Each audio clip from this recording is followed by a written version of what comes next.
Hello साथियों, कैसे हो? उम्मीद करते हैं आप बहुत अच्छे से होंगे और बिल्कुल अपनी तैयारी के अंदर आप व्यस्त होंगे। तो सबसे पहले आप सभी को एक प्यारी सी सुबह का गुड मॉर्निंग। और गुड मॉर्निंग के बाद अपन चलते हैं अपनी क्लास की तरफ। तो मैंने आपको AARO का जो पेपर करवाया था उसके 15 क्वेश्चन मैंने करवा दिए थे। जीके और एंटोमोलॉजी का आपका जो पेपर है इसमें राजस्थान जीके के 30 क्वेश्चन पूछे गए थे, उसमें से मैंने आपको राजस्थान के 15 क्वेश्चन करवा दिए थे। वीडियो ज़्यादा बड़ा हो रहा था तो फिर मैंने सोचा इसको 2 पार्ट में करवा दिया जाए। तो मैंने आपको ये 15वें क्वेश्चन तो करवा दिया था, अब अपन करने वाले हैं 16वें क्वेश्चन को। ठीक है, देखो शानदार तरीके से मैं आपको बिल्कुल एक एक क्वेश्चन की व्याख्या के साथ आपको बताने वाला हूँ। इससे पहले अगर आप मेरे चैनल पर नए हैं तो चैनल को ज़रूर सब्सक्राइब करें, कमेंट भी करें, लाइक भी करें। अब सब्सक्राइब करने से क्या होगा कि मेरे इस चैनल पर आपको RPSC के 100+ पेपरों का सॉल्यूशन मिलेगा और RSSB बोर्ड के भी 100+ पेपरों का सॉल्यूशन आपको मिलने वाला है। बहुत शानदार तरीके से मैंने व्याख्या बताई है। आप एक बार पूरा वीडियो देखें और फिर कमेंट करें सर वीडियो कैसा लगा। देखो, अगर RPSC के कोई भी एग्ज़ाम की आप तैयारी करते हो, असिस्टेंट प्रोफेसर हो गया, फर्स्ट ग्रेड हो गया, सेकंड ग्रेड हो गया, थर्ड ग्रेड हो गया, ठीक है।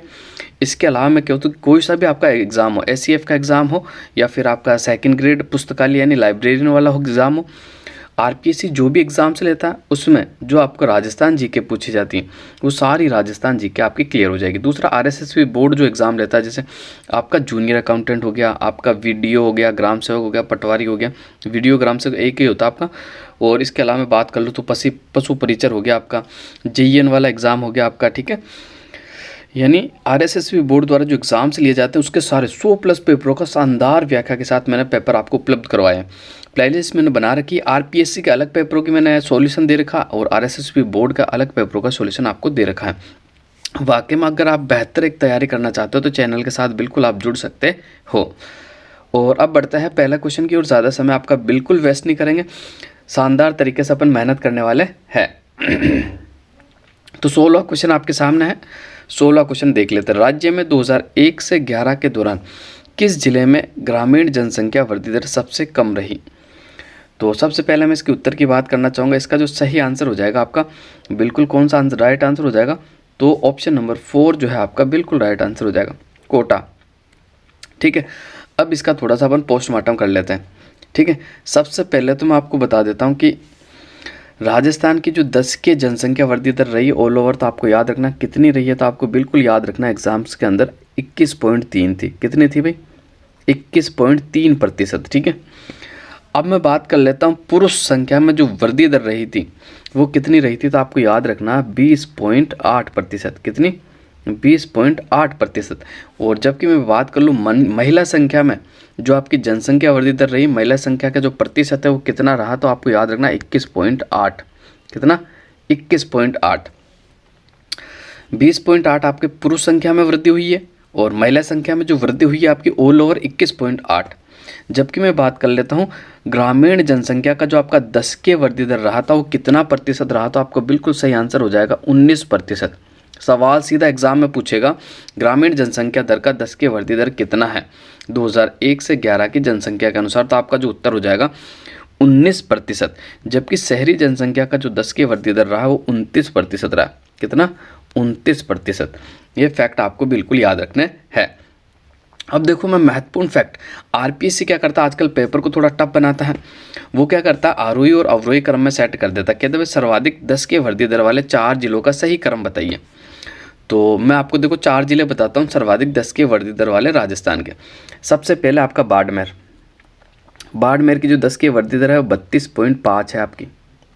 ठीक है, फिर आपका जैसलमेर। जैसलमेर की मैं बात कर लूँ तो 31.8 है। कितनी? 31.8। फिर मैं बात कर लेता हूँ जोधपुर। जोधपुर की जो हो जाएगी आपकी 27.7 हो जाएगी। कितनी हो जाएगी? 27.7। और जबकि बांसवाड़ा की बात कर लूँ तो 26.5। बांसवाड़ा की कितनी हो जाएगी? 26.5। देखो, बाड़मेर की 32.5% है, जैसलमेर की 31.8% है, जोधपुर की 27.7% है और आपके बांसवाड़ा की 26.5% है। ठीक है, जब तक देखो नई जनगणना रिपोर्ट नहीं आ जाती तब तक यही जनगणना आपको पढ़नी है। कोई सा भी आपका एग्ज़ाम होगा यही जनगणना आपसे पूछी जाएगी। अब देखो, जब तक जैसे आपके एक कन्फ्यूज़न मैं आपको बताता हूँ कई बच्चों के मन में कि सर अब तो बहुत सारे नए ज़िले बन गए हैं तो ये अलग अलग हो गया होगा आंकड़ा। नहीं, जब तक नई आपकी जनगणना रिपोर्ट आएगी तब ही फिर अलग देखा जाएगा। अभी बीच के अंदर कुछ भी नहीं होगा। जैसे आपको पूछा जाएगा कि भाई सर्वाधिक 10 की वृद्धि दर वाला जिला, तो आपका बाड़मेर ही रहेगा, ठीक है। उसमें बालोतरा आपको ऑप्शन में नहीं मिलेगा, क्योंकि बालोतरा बाड़मेर से अलग होकर बनाती है, अब कम हो गई होगी। लेकिन जब तक नई रिपोर्ट नहीं आ जाती तब तक यही आंकड़ा आपको बिल्कुल सही मानना है। इसके अलावा देखो थोड़ी सी मैं चर्चा कर लेता हूँ आपके न्यूनतम 10 के वृद्धि दर वाले 4 जिलों की। सबसे कम जो 10 के वृद्धि दर रही थी वो आपके गंगानगर की रही थी। किसकी रही थी भाई? गंगानगर की। कितनी? 10%, आपको याद रखना। उसके बाद रही थी आपके झुंझुनू की। किसकी? झुंझुनू कितने प्रतिशत रही? 11.7%। इसके अलावा मैं बात कर लूँ पाली की। पाली की कितनी रही? तो आपको याद रखना 11.9%। और इसके अलावा मैं बात कर लूँ बूंदी की, तो बूंदी की बात करूँ तो 15.4%। कितनी? 15.4%। गंगानगर आपका 10%। उसके बाद झुंझुनू 11.7%, पाली आपका 11.9%, बूंदी आपका 15.4% है। तो अब मैं आगे बढ़ता हूँ, अगले क्वेश्चन और देख लेता हूँ जो कि इम्पोर्टेंट है। देखो साथ ही साथ में आपका जो जनसंख्या वृद्धि दर से रिलेटेड जो फैक्ट है जो एग्जाम में छपने वाले हैं वो भी मैं आपके पूरे क्लियर करवा देता हूँ। देखो मैंने सबसे पहले आपको बताया था भी 2001 से 11 के दौरान सर्वाधिक जनसंख्या वृद्धि दर वाला जिला मैंने आपको बता दिया है, कौन सा है? बाड़मेर है, 32.5। 2001 से 11 के दौरान न्यूनतम जनसंख्या वृद्धि दर वाला जिला मैंने आपको बता दिया गंगानगर है, 10%, बिल्कुल आपको याद रखना। इसके अलावा देखो अब मैं इंपॉर्टेंट फैक्टों की बात कर लेता हूँ। देखो 2001 से 11 के दौरान सर्वाधिक ग्रामीण जनसंख्या वृद्धि दर वाला जिला कौन सा है? तो जैसलमेर है। किसी को याद नहीं होगा, शानदार सवाल है, सीधा ही आरपीएससी से सवाल उठाएगा। अगर जैसलमेर पे काला गोला नहीं करा तो आपकी ज़िंदगी में गोला काला हो जाएगा। इसलिए देखो मैं कहता हूँ कि मेरे साथ आप जुड़ो। मैं जो कंटेंट उपलब्ध करवाता हूँ ना, आपको बेहतर कंटेंट उपलब्ध करवाता हूँ। आप पढ़ के देख लो, बड़े बड़े ऐप्स हैं, बड़े बड़े कोचिंग संस्थान है। अगर मेरा जैसा कंटेंट आप उपलब्ध करवाते हो ना, तो आप मुझे ज़रूर कमेंट करना कि सर ये वाली क्लास है और ये वाला कोचिंग सेंटर में उस क्लास को ज़रूर देखूँगा। क्योंकि मैं गारंटी देता हूँ मेरे से बेहतर जो कंटेंट आपको नहीं मिलेगा, क्योंकि मेरा कोई ऐप नहीं है, मैं सारा आपको यूट्यूब पे ही पढ़ाता हूँ। और मैं आपको ये भी सजेशन देना चाहूँगा, अगर मेरे से पढ़ लो, कोई गाइड खरीदने की ज़रूरत नहीं, सारा क्लियर करवा दूंगा। अब आगे बढ़ते हैं। तो 2001 से 11 के दौरान न्यूनतम ग्रामीण जनसंख्या वृद्धि दर वाला जिला आपका कौन सा है? तो कोटा है। कौन सा है? कोटा, बिल्कुल आपको याद रखना, 6.1%, ठीक है। और मैं बात कर लूँ 2001 से 11 के दौरान सर्वाधिक शहरी जनसंख्या वृद्धि दर वाला जिला आपका अलवर है, 50.5%, ठीक है। इसके अलावा 2001 से 11 के दौरान न्यूनतम शहरी जनसंख्या वृद्धि दर वाला जो जिला है आपका वो 9.8% डूंगरपुर है। कौन सा है? डूंगरपुर, ये आपको याद रखना है। देखो इसके साथ ही मैं आपका जनसंख्या घनत्व भी क्लियर करवा देता हूँ, क्योंकि पढ़ना है तो थोड़ा अच्छा पढ़ना है। मैं कहता हूँ बिल्कुल आप नोट्स तैयार कीजिएगा, आपको बिल्कुल मज़ा आएगा पढ़ने के अंदर। देखो राजस्थान का जो जनसंख्या घनत्व मैं बता देता हूँ, आपको याद रखना 200 व्यक्ति प्रति वर्ग किलोमीटर है। कितना है ऑल ओवर राजस्थान का जनघनत्व? तो 200 व्यक्ति प्रति वर्ग किलोमीटर है, ठीक है। और सर्वाधिक जनसंख्या घनत्व वाला जिला आपका जयपुर है, 595। जबकि मैं बात कर लूँ सबसे कम जनसंख्या घनत्व वाला जिला आपका 17 है प्रति व्यक्ति वर्ग किलोमीटर। तो सबसे न्यूनतम वाला तो आपका जैसलमेर हो गया और सर्वाधिक घनत्व वाला आपका जयपुर हो गया। इसके अलावा देखो मैं आपको और ज़िले बता देता हूँ, चार ज़िले बता देता हूँ। अगर आपसे पूछ ले हो तो आपको आंकड़ा याद रखना। सर्वाधिक मैंने आपको जयपुर का बता ही दिया, 595 है। उसके बाद दूसरा जो सर्वाधिक वाला है वो भरतपुर है। भरतपुर की बात करूँ तो 503 है। 2 जिले ऐसे हैं जो जनसंख्या घनत्व में 500 क्रॉस है, बाकी सब 500 से नीचे। ये भी सवाल आपका बन सकता है। सर्वाधिक जनसंख्या घनत्व में कितने जिले 500 से ऊपर है? तो 2।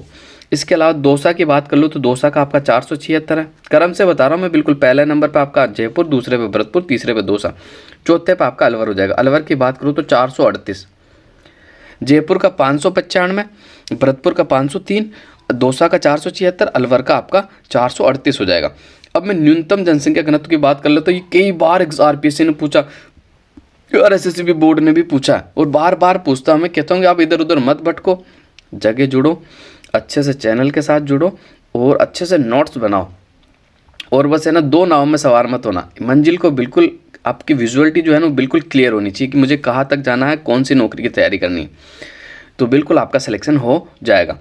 अब मैं बात कर लेता हूँ न्यूनतम जनघनत्व वाले 4 जिलों की बात कर लो। जैसलमेर की मैं बात करूँ तो सबसे कम है 17, और उसके बाद आपका बीकानेर हो जाएगा 78, बाड़मेर की बात कर लो तो 92, और फिर आपका चूरू है जो चौथे नंबर पर आता 147, ठीक है, बिल्कुल आपको याद रखना है। जैसलमेर 17 बताया मैंने, बीकानेर का 78 बताया और बाड़मेर का 92 है, चूरू का 147 है। तो ये 4 आपके न्यूनतम जनघनत्व वाले जिले हैं। अब बढ़ते हैं अगले क्वेश्चन की और अगला क्वेश्चन देख लेते हैं। अगला क्वेश्चन बिल्कुल आपके सामने है। गोखरू आभूषण मानव शरीर के किस अंग में पहना जाता है? देखो, आभूषण से आपसे आपके एग्जाम्स के अंदर सवाल पूछे ही जाते हैं, कई बार मैंने देखा अच्छे अच्छे सवाल आपसे पूछे जाते हैं। तो आभूषण, इसका तो देखो सही आंसर मैं आपको बता दूंगा। गोखरू जो आपका पहना जाता है वो कलाई में पहना जाता है। कहाँ पहना जाता है? कलाई में, ठीक है। ऑप्शन नंबर 3 जो है आपका बिल्कुल राइट आंसर हो जाएगा। लेकिन देखो, इसका जैसा का जैसा कंफ्यूजन करने वाला सवाल आरपीएससी ने पूछा है। कोकरू कहाँ पहना जाता है? भाई मैंने आपको बता दिया, गोखरू कलाई में पहना जाता है, लेकिन कोकरू कहाँ पहना जाता है? तो कोकरू आपका कान में पहना जाता है, आपको याद रखना। एक तो आपका गोखरू हो गया, गोखरू जो कि आपका कलाई में पहना जाता है, लेकिन कोकरू अगर आ जाए तो बहुत बच्चे कंफ्यूज हो जाएंगे, है ना। अच्छा वाला फैक्ट जरूर इसे नोट्स में ऐड करना, कोकरू कान में और गोखरू आपका कलाई में। इसके अलावा देखो, मैं और इम्पोर्टेंट आभूषणों की बात कर लेता हूँ जो शायद ही आपको किसी ने बताए होंगे। देखो, पेट का जो एक आभूषण होता है, पेट में कौन सा आभूषण पहना जाता है? तो आपको याद रखना भंबी। कौन सा आभूषण आपका पेट में पहना जाता है? तो भंबी, बिल्कुल आपको याद रखना है। आंख के आभूषण की मैं बात कर लेता हूँ, तो आंख में जो आभूषण पहना जाता है वो है आपका बादली। कौन सा आभूषण है? बादली, बिल्कुल आपको याद रखना है। भंबी आपका पेट में, बादली आपका आंख में, गोखरू आपका कलाई में, कोकरू आपका कान में। अब मैं बात कर लेता हूँ दांत के आभूषणों की। देखो, दांत के आभूषण की मैं बात कर लेता हूँ। दांत में एक तो आपका रखन पहना जाता है, ठीक है। दूसरा आपका धोस पहना जाता है, ठीक है। और रखन, धोस, कील और मैक, ठीक है। ये जो है, देखो, रखन, धोस, कील और मैक, ये आपके दांत के आभूषण है। किसके आभूषण है? दांत के आभूषण है, जो कि आपको बिल्कुल याद रखना है। इंपॉर्टेंट है, बार बार मैं बता रहा हूँ, बिल्कुल आपको याद रखना ही होगा। इसके अलावा देखो, मैं नाक के आभूषण की थोड़ी सी चर्चा आपसे कर लेता हूँ। देखो, नाक का एक आभूषण है आपका बेसरी, जिसका संबंध किशनगढ़ शैली से है, ठीक है। ये भी नाक का। एक आपका होता है नथ, ठीक है। एक आपका होता है चोप। कौन सा? चोप। एक आपका होता है लौंग, ठीक है। एक आपका होता है चुन्नी। एक आपका होता है लटकन। कौन सा? लटकन। और एक आपका होता है वारी। वारी या बारी, ये जो आभूषण है आपके, ये नाक के आभूषण आपको बिल्कुल याद रखने हैं। देखो, इसके अलावा मैं जो गले के जो आभूषण है ना, उनके बारे में थोड़ी सी आपसे चर्चा करना चाहूँगा, ठीक है। गले में जो पहना जाता है, एक तो आपका झालर, एक आपका कंठी। झालर हो गया आपका, कंठी हो गया। कंठी के अलावा मटर माला। कौन सी माला? मटर माला। कहाँ पहनी जाती है? गले के अंदर पहनी जाती है, ठीक है। इसके अलावा आपका ठूसी। कौन सा आभूषण हो गया? ठूसी। ये भी आभूषण आपका गले में पहना जाता है। इसके अलावा मैं बात कर लूँ तो आपका तुलसी, पोत, तिमणिया, मोहनमाला, चंदनहार, मांदलिया, बजंटी, ठीक है, हाकर, सरी, खुगाली, ये सारे जो आभूषण है आपका, बलेवड़ा, ये सारे आभूषण आपके कहाँ पहने जाते हैं? तो गले के अंदर पहने जाते हैं, बिल्कुल आपको याद रखने होंगे। अब देखो, मैं कमर के आभूषण की थोड़ी सी चर्चा कर लेता हूँ। कमर में जो पहना जाता है, एक तो आपका कंडोर। कौन सा आभूषण पहना जाता है? कंडोर। एक मैं बात कर लूँ तो कंदोरा। कौन सा हो जाएगा? कंदोरा। कंडोर और कंदोरा। और इसके अलावा आपका हो जाएगा करधनी। कौन सा धनी हो जाएगा भाई? करधनी। और एक आपका हो जाएगा कणकती। कौन सा? कणकती, ठीक है। कमर का के, कंडोर का के, कंदोरा का के, करधनी का के, कणकती का के, याद हो जाएगा सारा, कोई कंफ्यूजन नहीं। एक आपका होता है तगड़ी, एक आपका होता है सटका, एक आपका होता है चौथ। तो ये जो आभूषण है आपके, किसके आभूषण है? राजस्थान में कमर में पहने जाने वाले आभूषण है। अब बढ़ते हैं अगले क्वेश्चन की ओर। मैंने बहुत कुछ आपको बताया और अच्छे से बताया। अगर अच्छे से आप नोट्स तैयार करते हो, मैं कहता हूँ कोई से आपका एग्जाम हो, सीईटी वाला एग्जाम हो, राजस्थान पुलिस वाला एग्जाम हो, राजस्थान पटवारी वाला हो, फर्स्ट ग्रेड का आपका एग्जाम हो, सेकेंड ग्रेड वाला एग्जाम, थर्ड ग्रेड, जहाँ भी आपका राजस्थान जीके पूछा जाता, पूरा राजस्थान जीके कुएं के अंदर जाके बताऊंगा, यानी बहुत डीपली मैं आपको बताने वाला हूँ। तो 18वें क्वेश्चन की अगर मैं चर्चा कर लेता हूँ, तो 18वां क्वेश्चन आपके सामने है, देख लेते हैं 18वें क्वेश्चन के बारे में। बाबा रामदेव की आराधना में किया जाने वाला नृत्य कौन सा है? तो बाबा रामदेव की आराधना में जो नृत्य किया जाता है वो 13 ताली नृत्य किया जाता है। कौन सा वाला? तो आपका जो राइट आंसर हो जाएगा बिल्कुल ऑप्शन नंबर 2 जो है आपका बिल्कुल राइट आंसर हो जाएगा। अब देखो, इसके बारे में थोड़ा सा अपन जान लेते हैं। सबसे पहले मैं बात कर लेता हूँ बाबा रामदेव जी की। बाबा रामदेव जी जो है ना, बाबा रामदेव जी का जो जन्म हुआ था वो उड़ू काश्मीर में हुआ था। कहाँ हुआ था गाइस? तो बिल्कुल आपको याद रखना, उड़ू काश्मीर। उड़ू काश्मीर के अंदर इनका जन्म हुआ था और ये उड़ू काश्मीर आपका शिव तहसील बाड़मेर में पड़ता है। दूसरा, वर्तमान में भी बाड़मेर में। इसके अलावा देखो मैं आपको बता देता हूँ, तो इनके पिताजी का जो नाम था ना, इनके पिताजी का नाम अजमल जी तंवर था। क्या था भाई? अजमल जी तंवर। ठीक है, बिल्कुल आपको याद रखना। माताजी की बात कर लो तो इनकी माताजी का जो नाम था वो मेणादा था। क्या था भाई? मेणा दे। और पत्नी की बात कर लो तो इनकी पत्नी का जो नाम था वो नेतल दे था। क्या था? नेतल दे। ठीक है, ये फैक्ट आपको याद रखना। इसके अलावा देखो इनके गुरु की मैं बात कर लेता हूँ। इनके गुरु जो थे ना वो बालीनाथ थे। कौन थे भाई? बालीनाथ। इनके रामदेव जी के गुरु का नाम जो था आपका क्या था? बालीनाथ। ठीक है, इसके अलावा इनकी एक धर्म बहन थी जो कि डालीबाई थी। इसके अलावा रामदेव जी के उपनामों की थोड़ी सी चर्चा कर लेता हूँ। तो पीरों के पीर, रामचा पीर, कृष्ण का अवतार, रुणेचारा धनी, ठाकुर जी, सांप्रदायिक सद्भाव के देवता के नाम से इन्हें जाना जाता है। और वीरमदेव इनका भाई है जिन्हें बलराम का अवतार माना जाता है। इसके अलावा देखो मैं इंपॉर्टेंट फैक्ट बता देता हूँ। जैसे अब मैं आपको इनकी शब्दावली के बारे में थोड़ी सी चर्चा करना चाहूँगा। देखो, एक तो होता है नेजा। अब नेजा क्या होता है, ये आपके फर्स्ट ग्रेड में पूछा हुआ सवाल है। ठीक है, 2016 के फर्स्ट ग्रेड एग्जाम में आया था। रामदेव जी की जो पंचरंगा की जो ध्वज होता है ना, यानी 5 रंगों वाला जो झंडा होता है, उसे नेजा के नाम से जाना जाता है। और एक बात करता हूँ मैं, रिखिया क्या होता है, तो बिल्कुल आपको याद रखना, रिखिया रामदेव जी की जो मेघवाल जाति के भक्त होते हैं ना, उन्हें रिखिया कहा जाता है। क्या कहा जाता है? रिखिया के नाम से जाना जाता है। कौन सा रिखिया? देखो आपके सामने बिल्कुल मैं आपको लिख रहा हूँ, ये वाला रिखिया आपका। ठीक है, इसके अलावा और मैं इनकी शब्दावली के बारे में थोड़ी सी चर्चा कर लेता हूँ जो कि बार बार एग्जाम्स में पूछी जाती है। एक होता है भाभी। भाभी किसे कहा जाता है? देखो ये आपने पहली बार सुना होगा, इसलिए कहता हूँ बहुत सारे ऐसे फैक्ट होंगे जो आपको पहली बार आपके सामने आएगा। भाभी जो होता है ना, भाभी, वो किसे कहा जाता है? वो रामदेव जी के पुजारी को भाभी कहा जाता है। किसे कहा जाता है? भाभी। और ब्यावड़े की मैं बात कर लूँ तो रामदेव जी के जो भजन है ना, भजन, उन्हें क्या कहा जाता है? ब्यावड़े कहा जाता है। क्या कहा जाता है? ब्यावड़े। ठीक है,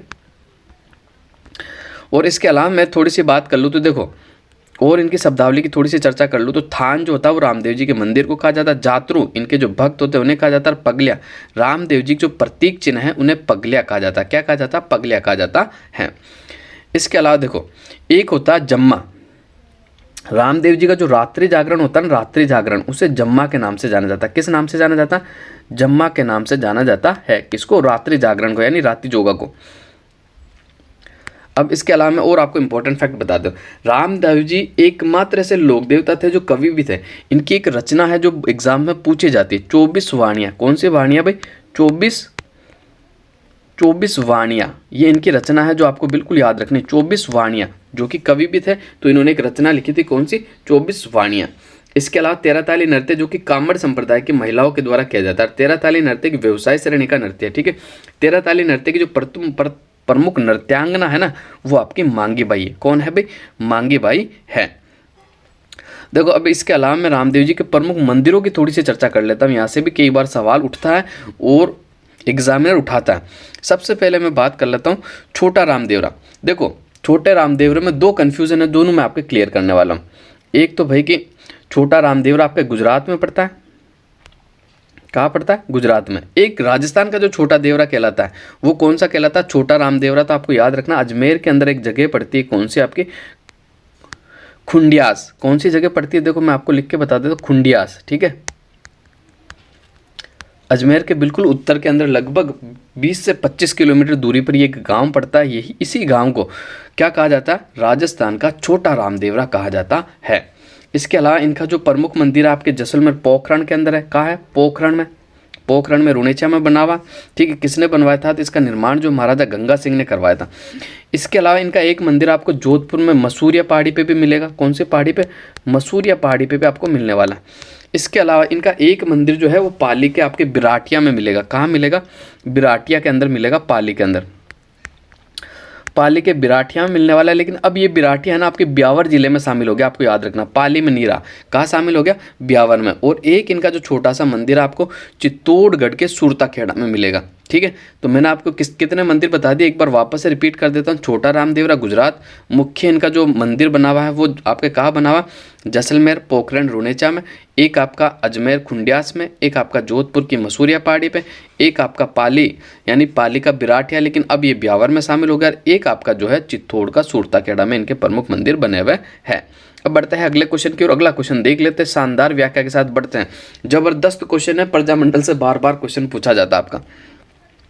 तो आज प्रजामंडल के इंपॉर्टेंट फैक्ट मैं आपसे ज़रूर शेयर करना चाहूँगा। सबसे पहले मैं बात कर लेता हूँ इस क्वेश्चन की, निम्न में से कौन सा युग्म गलत है। एक तरफ आपको प्रजामंडल आंदोलन और दूसरी तरफ नेता दिए हुए। तो कोटा के जो प्रमुख नेता थे बिल्कुल आपको याद रखना है, पंडित नेनूराम शर्मा ही थे, बिल्कुल सही है। देखो कोटा की 2 बार स्थापना हुई, एक तो हाड़ौती के नाम से, दूसरा कोटा प्रजामंडल के नाम से, ठीक है। बूंदी, यही आपका सही आंसर है। देखो इस उत्तर यही सही है कि चुन्नीलाल शर्मा का जो संबंध है वो बूंदी से नहीं, बूंदी से जो संबंध है वो कांतिलाल का है। किसका है भाई? कांतिलाल का, कांतिलाल। अब देखो कांतिलाल भी 2 है, आपको याद रखना। कांतिलाल चौथानी का संबंध तो हो जाएगा किशनगढ़ से, लेकिन केवल कांतिलाल आ जाए तो उसका संबंध आपका बूंदी से होगा। क्लियर? इसके अलावा बूंदी में 2 और नेता थे जो भी आपको याद रखना है। एक तो आपका हरिमोहन माथुर और ब्रज सुंदर शर्मा का संबंध भी आपका बूंदी प्रजामंडल से है। बूंदी प्रजामंडल की जो स्थापना हुई थी कब हुई थी? तो आपको याद रखना 1931 के अंदर हुई थी। कब हुई थी गाइस? 1931 के अंदर बूंदी प्रजामंडल की स्थापना हुई थी और 1931 में आपके जयपुर प्रजामंडल की स्थापना भी हुई थी। अब मैं थोड़ी सी बात कर लेता हूँ बांसवाड़ा। तो बांसवाड़ा प्रजामंडल की जो स्थापना हुई थी ना आपकी, तो आपको बिल्कुल याद रखना कब हुई थी? 1943 के अंदर हुई थी। कब हुई थी? 1943 के अंदर आपकी हुई थी। 1943 में आपकी हुई थी। और इसके अलावा मैं बता देता हूँ आपको प्रतापगढ़ की थोड़ी सी मैं चर्चा कर लेता हूँ। तो प्रतापगढ़ प्रजामंडल की जो स्थापना हुई थी 1945 में हुई थी। कब हुई थी? 1945 में। और जैसलमेर प्रजामंडल की स्थापना भी आपकी 1945 में हुई थी और इनके जो नेता थे अमृतलाल पायक थे। अब देखो प्रजामंडल रिलेटेड मैं थोड़े से फैक्ट आपको बताना चाहूँगा। देखो राजस्थान के 3 प्रजामंडल ऐसे हैं जिनकी स्थापना राजस्थान से बाहर हुई थी। ये सवाल कई बार एग्जामिनर बनाता है और जो कैंडिडेट होता है वो थोड़ा सा फंस जाता है, ठीक है। वो या तो गोला खाली छोड़ देता है या फिर गलत गोले को काला कर देता है। तो देखो सही गोला काला करना है और मेरी इस जानकारी को अपने दिमाग के अंदर बिल्कुल फीड कर लेना है। देखो सबसे पहले मैं बात कर लूँ, सिरोही प्रजामंडल की जो स्थापना हुई थी वो बम्बई में हुई थी। कहाँ हुई थी आपकी? बिल्कुल आपको याद रखना बम्बई में, ठीक है। बीकानेर प्रजामंडल की जो स्थापना हुई थी वो कलकत्ता में हुई थी। कहाँ हुई थी? कलकत्ता में।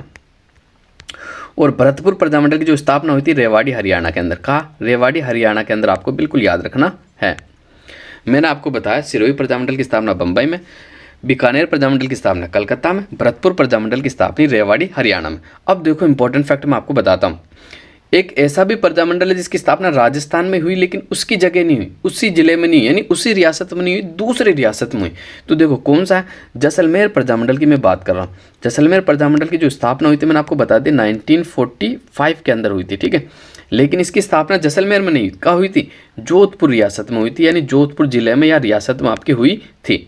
बिल्कुल आपको याद रखना किसने की थी? मीठालाल व्यास के द्वारा आपकी की गई थी, ठीक है। तो साथ के साथ आपको बिल्कुल ये फैक्ट भी याद रखने होंगे, मोस्ट इंपॉर्टेंट है, यहाँ से बार बार आपका सवाल पूछा जाता है। अब बढ़ते हैं अगले क्वेश्चन की और अगला क्वेश्चन देख लेते हैं। तो अगला क्वेश्चन बिल्कुल आपके सामने है, अगले क्वेश्चन की चर्चा अपन कर लेते हैं। तो क्वेश्चन आपके सामने है कि निम्नांकित में से किस जिले में अरावली के साथ साथ विद्यन क्रम के उच्चावच स्वरूप भी विद्यमान है, ये आपको बताना है। तो देख लेते हैं इसका आपका जो सही उत्तर होने वाला है कौन सा होने वाला है। देखो मैं बात करूँ तो इसका जो सही आंसर माना आरपीएससी ने बिल्कुल चित्तौड़गढ़ को माना, और चित्तौड़गढ़ आपका बिल्कुल सही है, कोई डाउट नहीं है। या विद्यन क्रम की चट्टानें भी पाई जाती है और अरावली की चट्टानें भी पाई जाती है।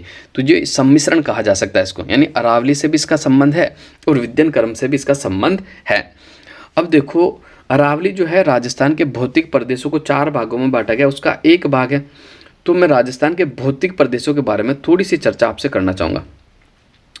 देखो राजस्थान में भौतिक प्रदेशों का सर्वप्रथम वर्गीकरण किसने किया था आपको बताना। तो सर्वप्रथम जो वर्गीकरण किया था वो किया था आपके किसने? प्रोफेसर वीसी मिश्रा के द्वारा किया गया था।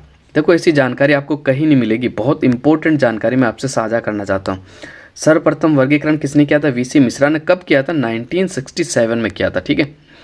इनकी एक बुक थी उनकी, उस बुक का जो नाम था वो था राजस्थान का भूगोल, जो कि 1968 में आपकी प्रकाशित हुई थी।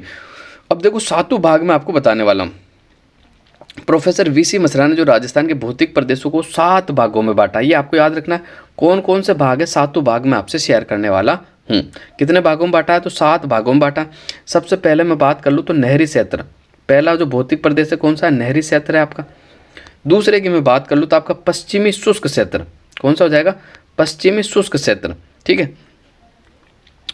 अब मैं तीसरे की बात कर लेता हूँ, तो तीसरा जो है आपका अर्ध शुष्क प्रदेश है। कौन सा है? अर्ध शुष्क प्रदेश। चौथा है जो आपका अरावली है। चौथा कौन सा? अरावली। पांचवे की मैं बात कर लेता हूँ, तो पूर्वी कृषि औद्योगिक प्रदेश। कौन सा है? पूर्वी कृषि औद्योगिक प्रदेश। ठीक है। छठे की मैं बात कर लेता हूँ, तो दक्षिण पूर्वी कृषि प्रदेश। और सातवें की मैं बात कर लेता हूँ, तो चंबल बीहिड़ प्रदेश। कौन सा? चंबल बीहिड़ प्रदेश। ठीक है। अब देखो मैं याद रखने का तरीका बता देता हूँ। इसमें देखो 4 तो आपके पुराने हैं, 3 नए हैं जो थोड़ा सा आपको याद रखना। एक तो देखो चंबल बीहिड़ प्रदेश बिल्कुल नया, दूसरा नहरी क्षेत्र भी आपका नया। इसके अलावा देखो बाकी सब पुराना है। पश्चिमी शुष्क क्षेत्र उसमें भी आता था, अर्ध शुष्क क्षेत्र भी आता था, अरावली भी आता था। बस ये 2 जो है ना कृषि प्रदेश वाले जो बताया, एक तो मैंने आपको पूर्वी कृषि औद्योगिक प्रदेश बताया, एक आपको दक्षिणी पूर्वी औद्योगिक प्रदेश। तो दक्षिणी पूर्वी तो वैसे भी आता है, तो पूर्वी आपको याद रखना। इस तरह आपको ये 7 जो भौतिक विभाजन है बिल्कुल आपको याद रखने। किसके द्वारा किए गए? प्रोफेसर वीसी मिश्रा के द्वारा। उसके बाद देखो, उसके बाद जो राजस्थान के भौतिक प्रदेश का जो वर्गीकरण किया था, किसके द्वारा किया गया था? तो आपको याद रखना 1971 की बात है। 1971 में डॉक्टर रामलोचन ने किया था। किसने किया भाई? डॉक्टर रामलोचन के द्वारा आपका किया गया। किसके द्वारा किया गया? डॉक्टर रामलोचन के द्वारा किया गया है। और इन्होंने 3 श्रेणियों में राजस्थान को बांटा है। कितनी श्रेणियों में? राजस्थान के जो भौतिक प्रदेश है उन्हें 3 श्रेणियों में बांटा है। एक तो आपके 2 वृहद प्रदेश में बांटा भाई, 2 तो वृहद प्रदेश में, जिसमें एक तो आपका अरावली पर्वतीय प्रदेश है और दूसरा आपका दक्षिणी पूर्वी पठार है। और 4 उप प्रदेशों में बांटा है। कितने? 4। पश्चिमी राजस्थान, पश्चिमी मरुस्थल, पूर्वी राजस्थान, पूर्वी मैदान। और 12 लघु प्रदेशों में बांटा। कितने लघु प्रदेशों में बांटा? तो 12 लघु प्रदेशों में। यही सवाल आपका शायद सीईटी के अंदर पूछा गया कि डॉक्टर रामलोचन द्वारा कितने लघु प्रदेशों के अंदर राजस्थान का भौतिक विभाजन किया है? तो 12 लघु प्रदेशों में राजस्थान का भौतिक विभाजन किया है। और वर्तमान में जो अपन पढ़ रहे हैं, कौन सा भौतिक प्रदेश? 4 भौतिक प्रदेश। तो इनका जो विभाजन किया गया था वो हरिमोहन सक्सेना के द्वारा किया गया। किसके द्वारा? हरिमोहन सक्सेना के द्वारा किया गया। ठीक है। वर्तमान में इनकी ऑथेंटिक बुक भी चलती है। तो ये फैक्ट बिल्कुल आपको याद रखना है। अब देखो मैं और आपको बता देता हूँ important fact. Doctor Harimohan Saxena ने जो है ना 4 भागों में बांटा, जो वर्तमान अपन पढ़ते हैं। एक तो पश्चिमी मरुस्थल हो गया, एक आपका अरावली प्रदेश हो गया, एक पूर्वी मैदान हो गया, एक दक्षिणी पूर्वी पठारी प्रदेश आपका हो गया। अब देखो इसके अलावा मैं आपको इंपॉर्टेंट फैक्ट बताता हूँ जो आपको बहुत कम देखने को मिलते हैं। राजस्थान का उच्चावच प्रारूप के अनुसार भौगोलिक प्रदेश, जो तो राजस्थान में 51% पे तो आपका मैदानी प्रदेश फैला हुआ है और 31% पे आपका उच्च पठारी क्षेत्र फैला हुआ है, 11% पे आपके निम्न भूमि क्षेत्र फैला हुआ, 6% पे आपके पर्वत श्रृंखलाएं फैली हुई, 1% पे आपके उच्च पर्वत शिखर है। कितने? 1% पे। तो ये आपको बिल्कुल याद रखना है। 51% पे आपका मैदानी प्रदेश है और उच्च पठारी प्रदेश आपका 31%। 11% की बात कर लो तो निम्न भूमि क्षेत्र है, 6% की बात कर लो तो पर्वत श्रृंखलाएं फैली हुई, 1% पे आपके उच्च पर्वत शिखर है। साथ के साथ आपको ये फैक्ट भी याद रखने होंगे। अब देखो अगले क्वेश्चन की अपन थोड़ी सी चर्चा कर लेते हैं। क्वेश्चन नंबर 21 है जो कि आपके सामने है। तो क्वेश्चन नंबर 21 की मैं जरूर चर्चा आपसे करना ही चाहूंगा।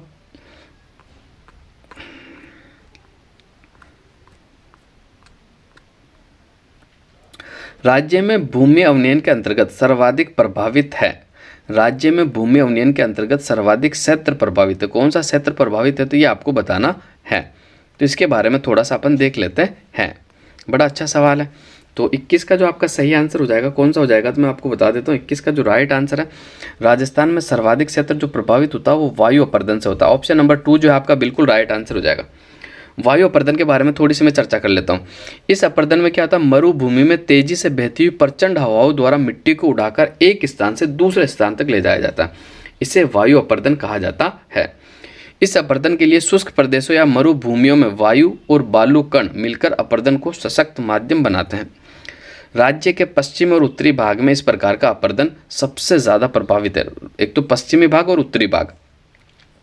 और जोधपुर में स्थित काजरी के जो विशेषज्ञ उनका मानना है कि थार मरुस्थल में वायु के साथ साथ बालू का अवश्य विस्तार होता जा रहा है और बालू के विस्तार का जो मुख्य कारण है अरावली क्षेत्रों से वनों का तेजी से नष्ट होना, ये मुख्य कारण माना गया है।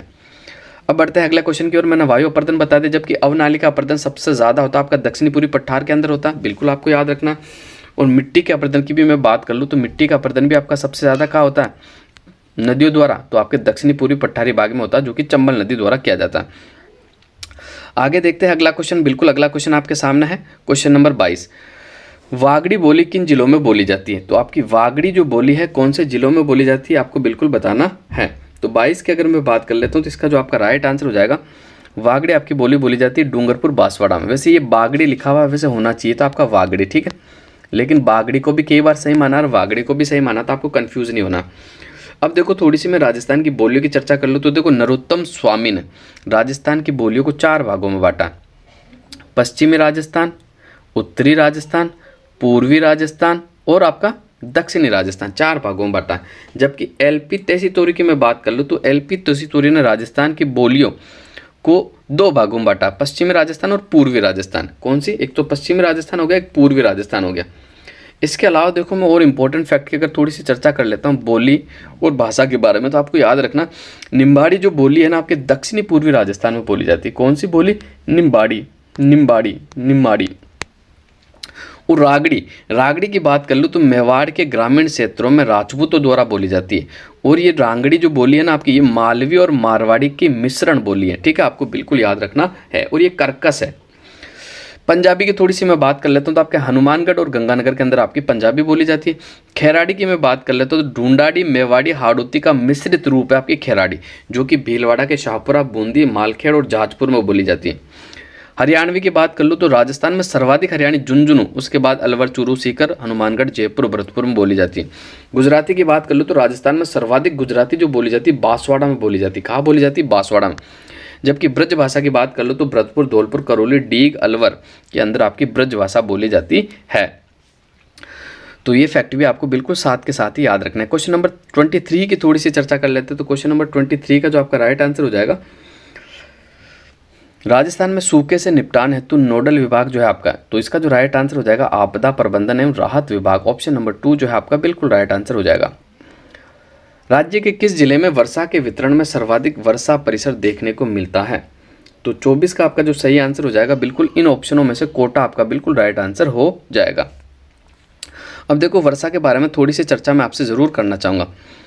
देखो राजस्थान में वर्षा ऋतु में जो प्राप्त वर्षा है वो दक्षिणी पश्चिमी मानसून और बंगाल की खाड़ी की शाखा से होती है, ठीक है। और मानसून अरबी भाषा का शब्द है जिसका अर्थ क्या होता है? मौसम, ऋतु, हवाओं की दिशा में परिवर्तन, ठीक है।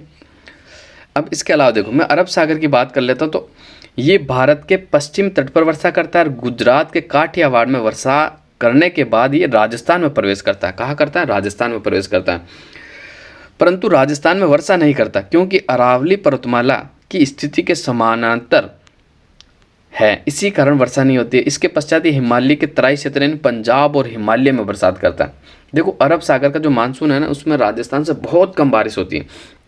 कारण मैंने आपको बता दिया, क्योंकि अरावली पर्वतमाला जो है ना बिल्कुल इसके समानांतर बनी है, तो सीधा अवरोध ही नहीं आता थी, बारिश जो है सीधे हवा के साथ आगे निकल जाती है आपकी।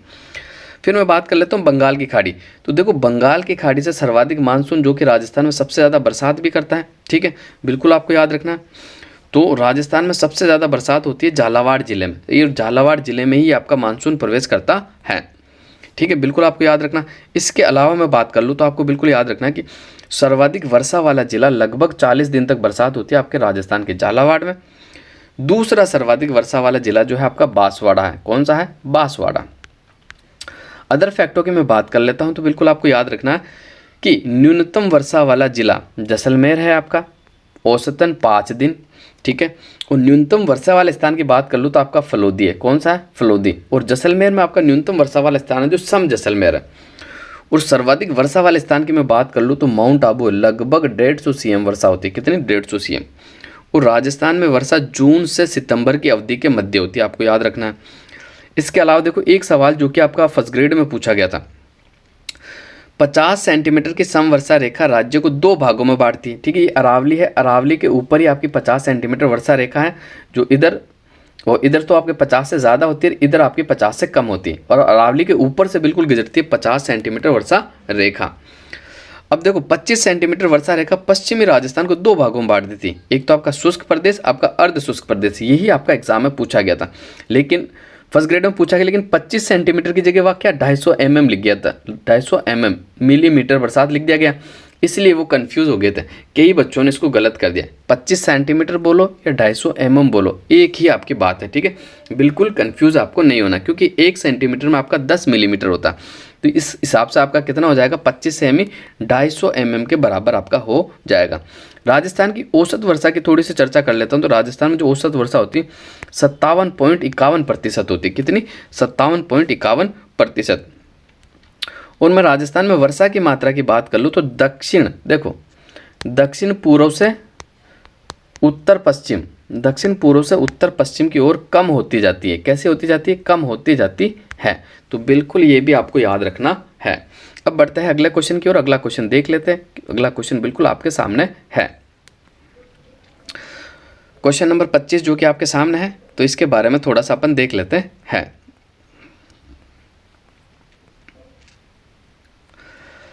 जिले के कुल जनसंख्या में शिशु जनसंख्या 0 से 6 आयु वर्ग का सर्वाधिक प्रतिशत किस जिले में है?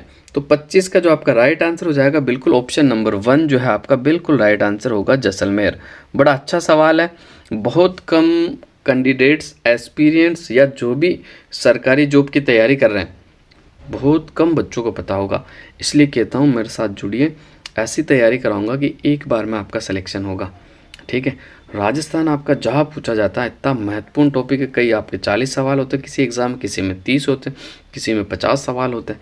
तो इसलिए आपको एक बेहतर तैयारी करनी है, तो आपको बेहतर कंटेंट पढ़ना पड़ेगा, तब जाके आपकी सिलेक्शन होने वाली है। क्योंकि देखो मैं कहता हूँ, अगर आप वाकई में सीरियस हो, नौकरी चाहिए, अच्छे से तैयारी कर रहे हो, तो बस 6 महीने मन लगा के पढ़ लो। जो भी जॉब्स आप चाहते हो, फर्स्ट ग्रेड, सेकंड ग्रेड, पटवारी, वीडियो, ठीक है, JN IN, इसके अलावा लाइब्रेरियन, छात्रावास अधीक्षक, ठीक है, राजस्थान पुलिस, बस 6 महीने आपने मन लगा के पढ़ लिया ना, आपका सिलेक्शन हो जाएगा। बस कंटेंट आपको अच्छा वाला पढ़ना है, और वो अच्छा वाला कंटेंट मैंने आपको बिल्कुल उपलब्ध करवाया है। अगर आप वाकई में आपको बेहतर लगता है तो आप हमसे जुड़ सकते हैं और अपनी तैयारी को 4 चांद लगा सकते हैं। तो इस सवाल की मैं बात कर लेता हूँ। देखो 0 से 6 आयु वर्ग की जनसंख्या के बारे में आया, तो इसके सारे फैक्ट आज मैं आपको क्लियर करवा दूंगा। देखो राजस्थान में 2011 की जनगणना के अनुसार बात कर लो तो 0 से 6 आयु वर्ग की जो जनसंख्या है वो 1.06 करोड़ है। कितनी है भाई? 1.06 करोड़ है। इसमें बालक कितने, तो आपको याद रखना 56.39 लाख तो आपके बालक हैं, जबकि 50.10 लाख आपकी बालिकाएं हैं, ठीक है। अब देखो मैं इंपॉर्टेंट फैक्ट बताता हूँ जो कि सीधे एग्जाम में बनेंगे। 0 से 6 आयु वर्ग की सर्वाधिक जनसंख्या वाला जिला आपका जयपुर है। कौन सा है? बिल्कुल आपको याद रखना, जयपुर है। जबकि 0 से 6 आयु वर्ग में सर्वाधिक जनसंख्या वाला दूसरा जिला जो है आपका जोधपुर है। कौन सा जिला है? दूसरा जोधपुर है। पहला जयपुर है, दूसरा आपका जोधपुर है। जबकि मैं आपको बता देता हूँ 0 से 6 आयु वर्ग में न्यूनतम जनसंख्या वाला जिला जैसलमेर है। कौन सा है? जैसलमेर है। कंफ्यूज मत हो जाना, सर सर्वाधिक प्रतिशत पूछा तब जैसलमेर बताया, या मैं केवल जनसंख्या की बात कर रहा हूँ। 0 से 6 आयु वर्ग की न्यूनतम जनसंख्या वाला जैसलमेर है, और 0 से 6 आयु वर्ग की न्यूनतम जनसंख्या वाला दूसरा जिला जो हो जाएगा आपका प्रतापगढ़ हो जाएगा। कौन सा हो जाएगा? प्रतापगढ़ हो जाएगा। अब देखो प्रतिशत की मैं बात कर लेता हूँ, जैसा कि सवाल आपके पूछा गया। 0 से 6 आयु वर्ग की जनसंख्या का सर्वाधिक प्रतिशत आपके जैसलमेर में है। कितना है? 19.47% है। यही मैंने आपको उत्तर बताया था। और दूसरा 0 से 6 आयु वर्ग का जनसंख्या का जो न्यूनतम प्रतिशत है वो श्री गंगानगर में है। कितना? 12.97%।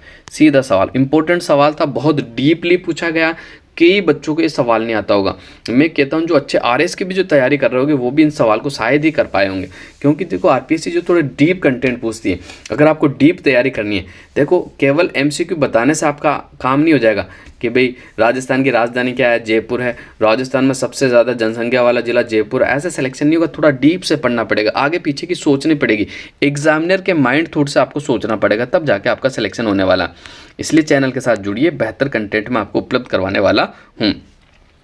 अब आगे बढ़ते हैं। तो आगे देखो मैं बता देता हूँ थोड़ा सा आपको 1857 की क्रांति के बारे में थोड़ी सी चर्चा कर लेते हैं। क्वेश्चन नंबर 26 है, तो इसके बारे में अपन देख लेते हैं।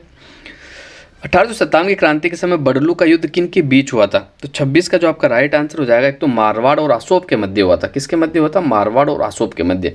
अब देखो 1857 की क्रांति की मैं बात कर लेता हूँ। तो 1857 की क्रांति के समय राजस्थान में कितनी सैनिक सामने थी? 6 सैनिक सामने थी।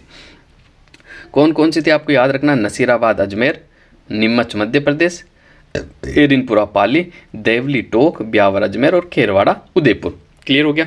अब इसके इसके अलावा अदर फैक्ट बताता हूँ मैं आपको।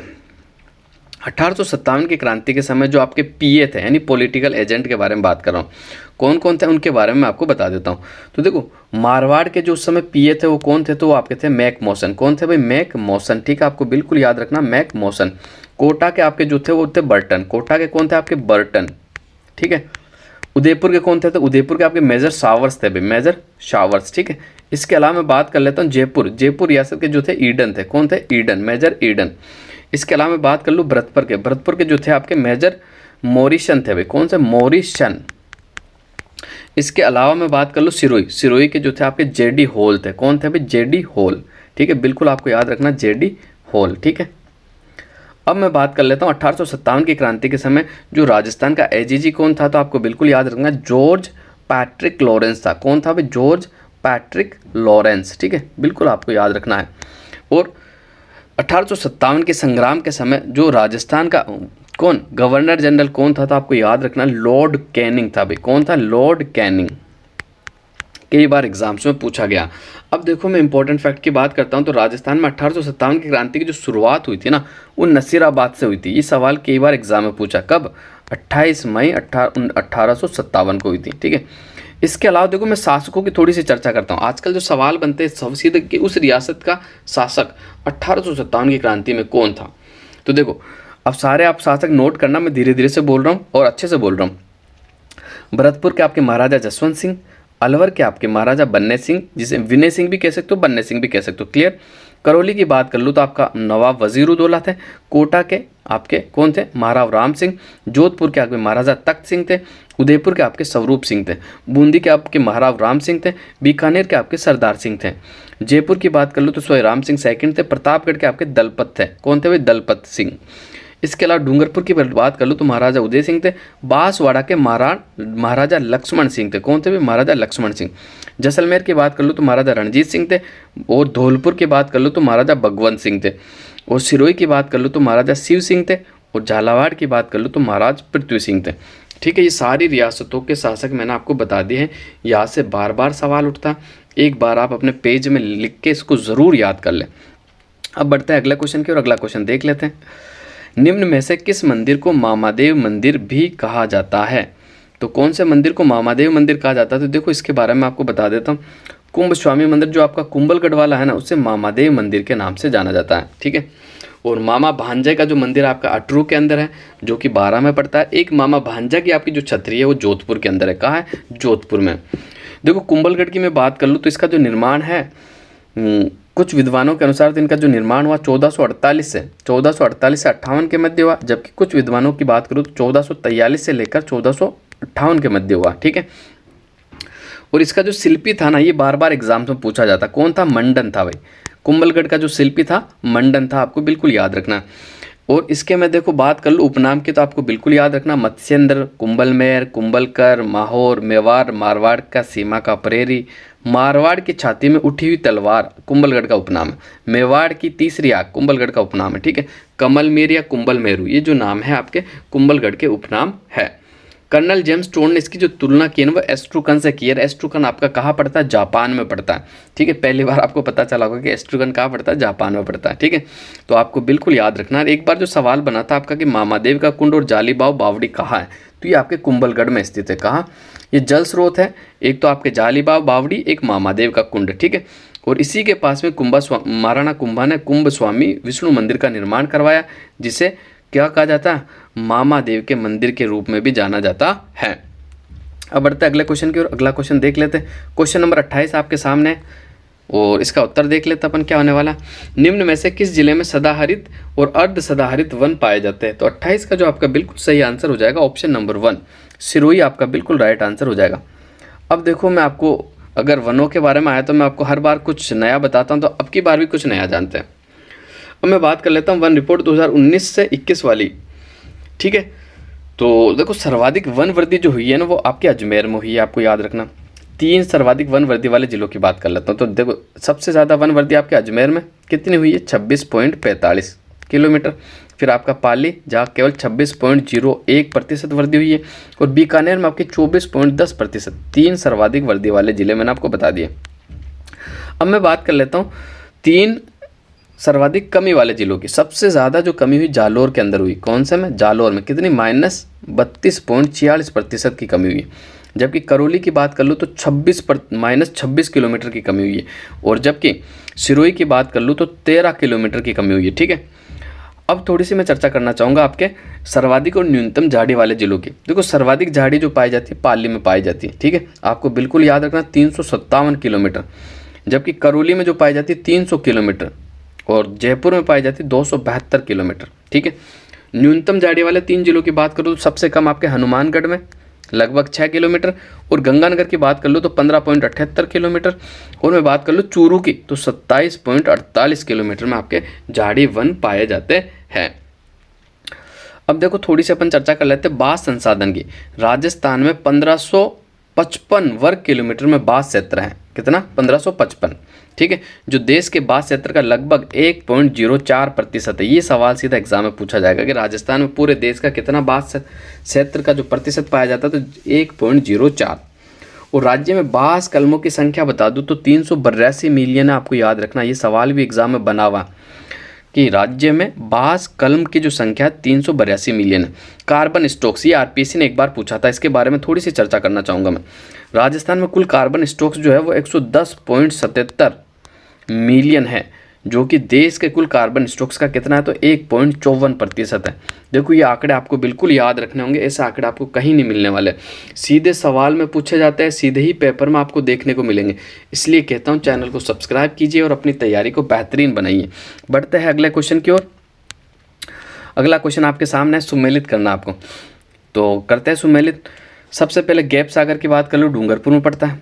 कायलाना आपके जोधपुर में पड़ती है। ठीक है, रामगढ़ आपका जयपुर में पड़ता है। उदय सागर आपका उदयपुर में पड़ता है। तो 29 का जो आपका सही आंसर हो जाएगा कौन सा हो जाएगा? तो 29 का जो आपका राइट आंसर हो जाएगा बिल्कुल आपका ऑप्शन नंबर 3 जो है आपका बिल्कुल सही आंसर हो जाएगा। अब बढ़ते हैं आज के आखिरी क्वेश्चन की ओर। आज का आखिरी क्वेश्चन, इस पेपर में 30 ही क्वेश्चन आपको पूछे गए थे। 15 क्वेश्चन मैंने पहले करवा दिया, आज 15 क्वेश्चन मैंने जो कि आपको शानदार तरीके से करवाए हैं। तो आज का आखिरी क्वेश्चन जो है, वायु की गुणवत्ता सूचकांक को बताने वाला मोबाइल एप्लीकेशन कौन सा है? तो इसका जो राइट आंसर हो जाएगा बिल्कुल राजवायु आपका बिल्कुल सही आंसर होने वाला है। तो आज के लिए बस इतना ही। आज की क्लास को हम यही विराम देते हैं। मिलते हैं अगली क्लास में शानदार तैयारी के साथ, शानदार सुबह के साथ और शानदार नई गुड मॉर्निंग के साथ। तो आप सभी साथी जो मुझसे जुड़े हुए उन सभी साथियों को मैं बहुत बहुत धन्यवाद देना चाहूँगा, क्योंकि आप लोग ही हो जिन्होंने देखो बहुत मेहनत के साथ अपनी तैयारी करी है। मैं कहता हूँ कि जो मेरे से जुड़े हुए हैं और अच्छे से तैयारी कर रहे हैं तो उनका सिलेक्शन अवश्य ही होने वाला है। तो बस आज के लिए इतना ही।